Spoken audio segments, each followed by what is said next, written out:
Hi friends, welcome to our channel. ఈరోజు మన video వచ్చేసి ఎగ్ నూడిల్స్ ఇంట్లోనే చేస్తున్నాను. స్ట్రీట్ స్టైల్లో చేస్తున్నాను. ఈ నూడిల్స్ మనం ఇంట్లో ఉన్న వాటితోనే చేసుకోవచ్చు. చాలా ఈజీగా, సింపుల్గా, టేస్టీగా చేసుకోవచ్చు.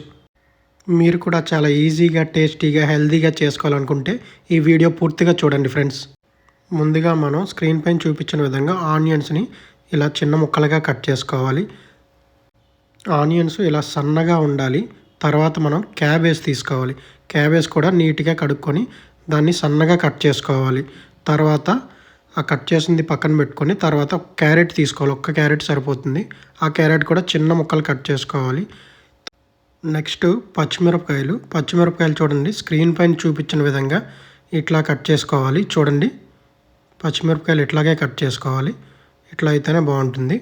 తర్వాత కొంచెం పుదీనా, అలాగే కొంచెం కొత్తిమీర అట్లాగా పక్కన పెట్టుకోవాలి. చూడండి, మొత్తం అన్నీ రెడీ చేసుకొని పక్కన పెట్టుకున్నాం. అలాగే షెజ్వాన్ సాస్, అట్లాగే టమాటా చిల్లీ సాస్, అట్లాగే కొంచెం అల్లం వెల్లుల్లి పేస్టు పక్కన పెట్టుకొని ఉంచుకోవాలి.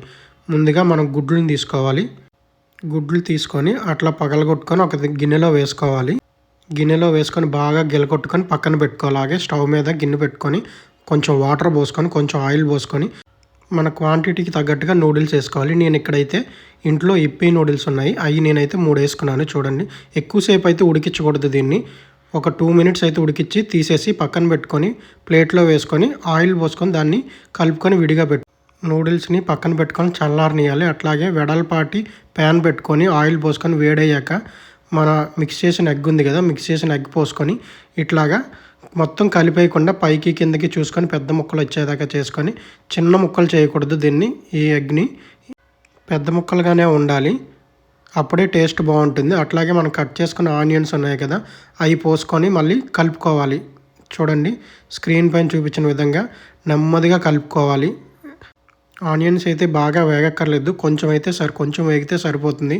అట్లాగే క్యాబేజ్ కూడా వేసేసుకొని దాన్ని కూడా మిక్స్ చేసుకోవాలి. తర్వాత చూడండి, చిల్లీ ఇట్లా కట్ చేశాను కదా, అవి కూడా వేసి కలుపుకోవాలి. అట్లాగే క్యారెట్ కూడా వేసుకొని కలుపుకుంటూ ఉండాలి. ఇదంతా హై ఫ్లేమ్లోనే చేసుకోవాలి. తర్వాత కొంచెం అల్లం వెల్లుల్లి పేస్ట్ వేసుకొని కలుపుకోవాలి. చూడండి, బాగా కలిసిన తర్వాత ఇప్పుడు మనం పక్కన పెట్టుకున్న నూడిల్స్ ఉంది కదా, ఇప్పీ నూడిల్స్, ఆ ఇప్పీ నూడిల్స్ అయితే వేసుకున్నాను. చూడండి, బాగా కలుపుకున్న తర్వాత షెజ్వాన్ సాసు వేసి బాగా మిక్స్ చేసుకోవాలి. ముక్కలు చేసేయకూడదు, పైకి లిఫ్ట్ చేసి నెమ్మదిగా కలుపుకుంటూ ఉండాలి. అట్లాగే సాస్ ఉన్నాయి కదా, ఇందాక పక్కన పెట్టుకున్న సాసులు అవన్నీ వేసుకోవాలి. నేను కారం, మసాలాలు, తర్వాత సోయా సాసు, వెనిగర్ వేయలేదు, ఆప్షనల్ అది. మీకు ఇష్టమైతే వేసుకోండి. ఇప్పటికే ఇదైతే కారంగానే ఉంటుంది. చూడండి, నేనైతే షెజ్వాన్ సాసు అట్లాగే చిల్లీస్ వేసాను కదా, నాకు టేస్ట్ అయితే సరిపోయింది, సో నేనైతే వేయలేదు. సో ఇంతేనండి, ఈజీగా, సింపుల్గా హోమ్ మేడ్ ఎగ్ నూడిల్స్ అయితే చేసుకున్నాము. ఒకసారి మీరు కూడా ట్రై చేయండి. ఎట్లాగా ఉందో మీరు కామెంట్ చేయండి. అట్లాగే మన ఛానల్ని సపోర్ట్ చేయండి, సబ్స్క్రైబ్ చేసుకోండి. Thank you for watching.